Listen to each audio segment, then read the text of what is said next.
Stephen Weinberger is the Director of Linguistics in the English Department at George Mason University in Fairfax, Virginia. Students in his beginning phonetics class are mostly interested in teaching English as a second language. They wanted to study how non-native speakers pronounce different sounds. So we sent the students out to record non-native speakers, and we compared those speakers to each other and to native speakers of English. Professor Weinberger wrote a 69-word paragraph for all of the speakers to read. The paragraph uses common words but contains almost all of the sounds used in English. Here it is. Please call Stella. Ask her to bring these things with her from the store. 6 spoons of fresh snow peas, 5 thick slabs of blue cheese, and maybe a snack for her brother Pop.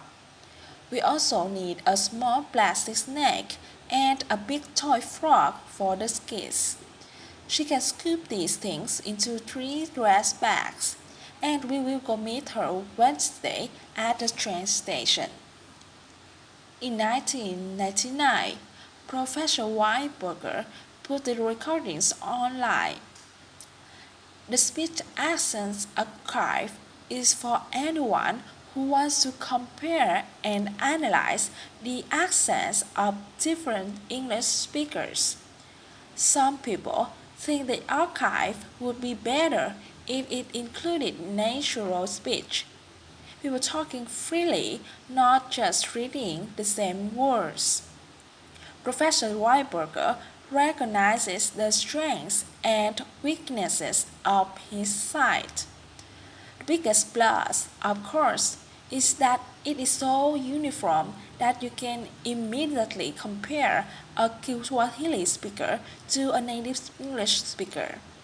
But the downside is that a less than skilled reader will have difficulties with a paragraph that might not demonstrate their true phonetic abilities.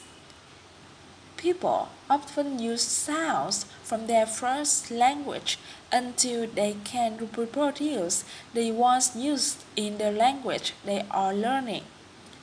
Professor Weinberger says the site gets 1 million visits a month.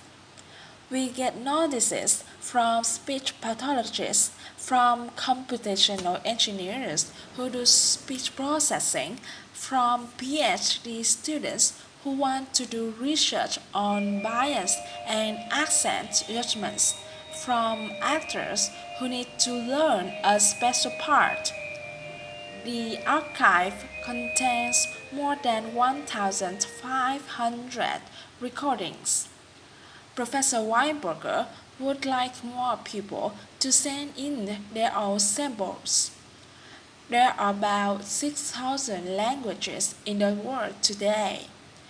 The archive only has samples from about 350 of them.